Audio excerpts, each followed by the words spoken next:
time to talk about game aesthetics. This slide I showed is 2 months old though. I put this off a bit. Aesthetics are important though for getting people's attention and to avoid getting people to not look at your game. Let's talk about backgrounds. So for backgrounds, the first thing you're going to need to do is find some images that don't make me want to kill myself. Some good sources are the wallpaper board, the high-res board, and Google with some search settings. Another thing you can try is a background installer. Don't choose something that will clash with the text color you're using, please. I'd rather you just leave yourself with default looks, and I also won't have to charge you with war crimes in the guild. Let's talk about stylish. So stylish is one of the few things that Aikawa made that doesn't break every time you use it. Well, usually. Normally it just has to update and then it breaks it. Stylish is pretty easy though. You just go to the stylish page, click the settings, and then insert the images as URL, because if you upload them, it just won't work. And stylish will not tell you it's not working because of that. So yeah, just post the image in a Discord or an Imgur or some shit, and then put the link in there. It should be fine then. You can also select stuff like text color, text font, which the text fonts just take from your system fonts, so make sure you have your custom fonts installed in every single system you host in, or else it won't work. Make sure you have your fonts installed in all the computers, or else, oh god, make it stop. So yeah, you'll want to have your fonts uploaded somewhere so you can easily get it. Now, there's another big one that you have to remember. Stylish won't let me change my style sheets anymore after I make them. So if you forget to put on your text color or your font on your first time you install, well, good luck putting it on later. You'll have to redo the whole thing.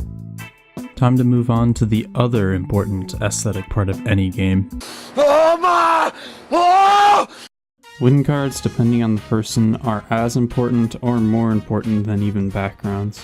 Adding a good win card gives someone an extra reason to actually join your game and give a shit about it. I'm also pretty sure it's the only reason people ever cared about mine. You're going to want to include at least the basics. You're going to want who won, an image of the winner, and the game title at the very least.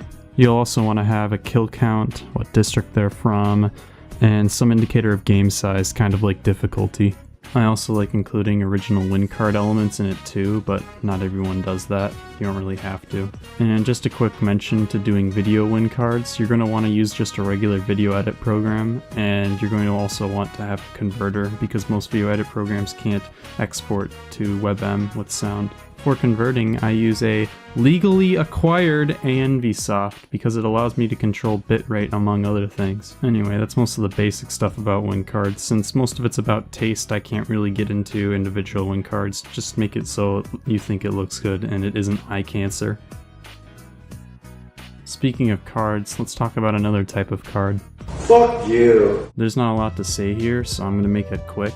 All you really need is the title of the game and how many tributes are going to be entered, and don't do that bullshit where you hide the first 24 in the middle of a random image. And I think that's it. I can't really think of anything else, but I'm sure once this gets up on YouTube, I'm going to immediately regret it and think of something that needs to be added, just like last time. And a thank you to the hosting guild for being a great help in all of this.